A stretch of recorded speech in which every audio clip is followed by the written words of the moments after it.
If you want to be Superman, you have to be in the zone more often.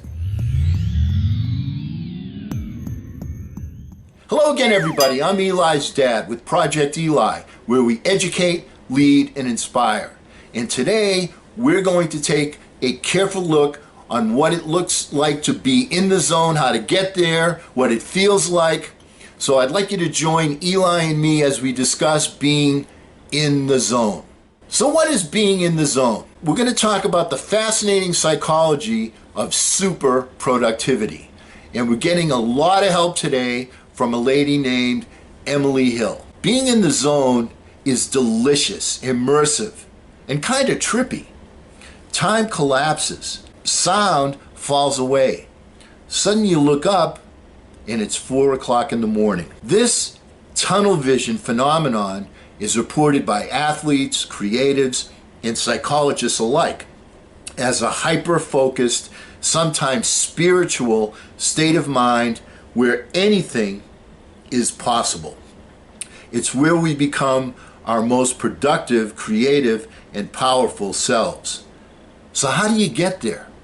Well, most people say when you're there, you just know. But that isn't good enough. I want to know what the zone really feels like and how to get there more often. So what does it feel like? Well, the zone experience is subjective and often too elusive to articulate. But the recurring theme is clear.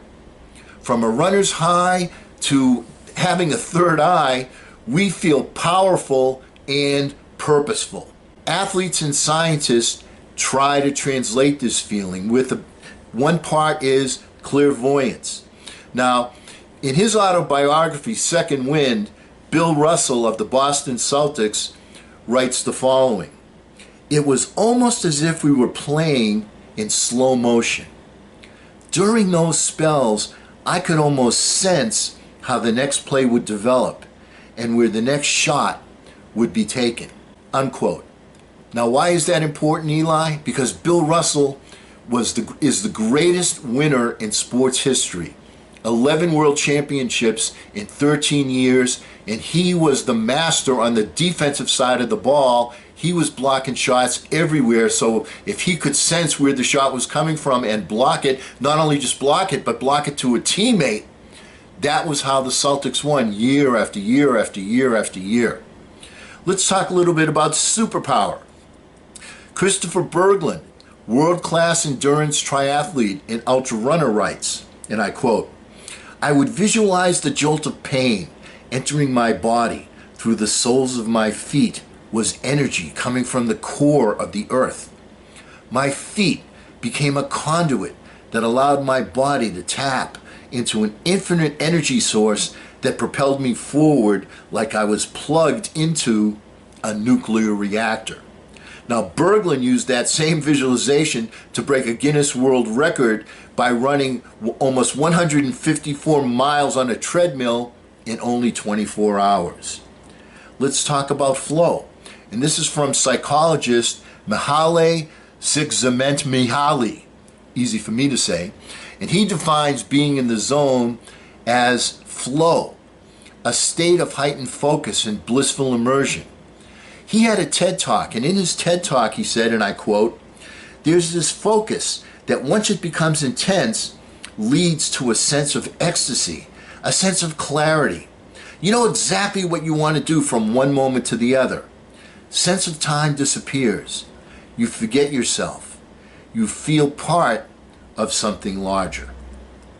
Now, what got me all excited about writing about being in the zone, about the state of flow, was an interview I saw with a gentleman named Steven Kotler. And it was a long interview, but this one particular section of the interview where he talks about flow, about being in the zone, about how to get there, I copied it down word for word because he says it perfectly. So let's listen to Steven Kotler. "Flow is the state of optimal importance. It's how evolution shaped us to perform at our best. When we say flow, I'm talking about those moments of rapt attention when everything else just seems to disappear. Time passes strangely. It speeds up. 5 hours seems to go by like 5 minutes. Sometimes it seems to slow down. Self disappears. Self-criticism, that inner critic, goes really quiet. And all aspects of performance, both mental and physical, go through the roof. Flow states turn out to have triggers, preconditions that lead to more flow. Flow follows focus. It can only show up when all of our attention is focused on right here, right now. So what all of these triggers do is they drive attention to the present moment. So the golden rule of flow, the most important of all the triggers discovered, is what's known as the challenge skills balance. So what's that? Well, we pay the most attention to the task at hand when the challenge of the task slightly exceeds our skill set. You want to stretch, but not snap. There's a sweet spot. Yes, you want to be facing your fears, but you want to be doing it inside that stretch. Emotionally, that midpoint is not on, but very near the midpoint between boredom and anxiety. Boredom is that there is not enough stimulation here. I'm not paying any attention. And anxiety is I'm paying way too much attention. In between is what we call the flow channel. So if you can stay in this channel and are constantly challenging yourself, you're outside your comfort zone, but you're not too far outside your comfort zone.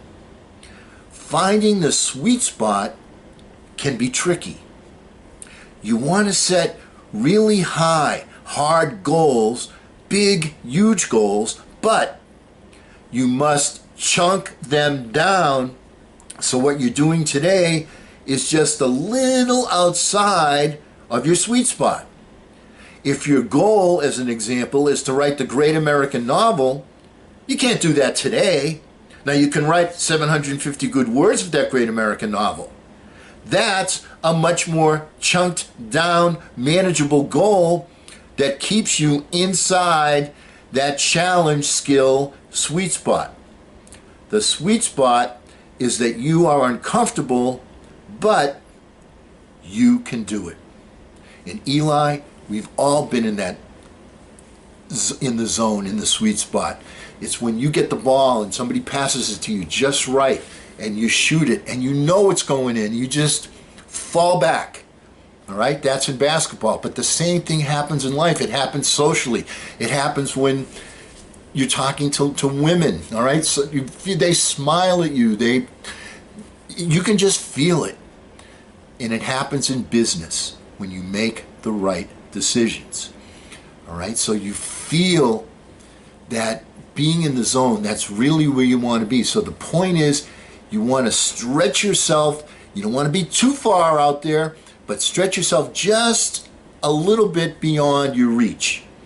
And that's when you're going to reach that, put yourself in the zone. All right. Our thought for the day comes from John Passaro. And he tells us, when the zone calls, you must listen. You never know how long the zone's going to last. It's a cardinal rule. You must take advantage of every second that you're in the zone. And because we will never end a meeting on a philosophical note, get yourself in the zone, get yourself out there, and charge! I'm Eli's dad.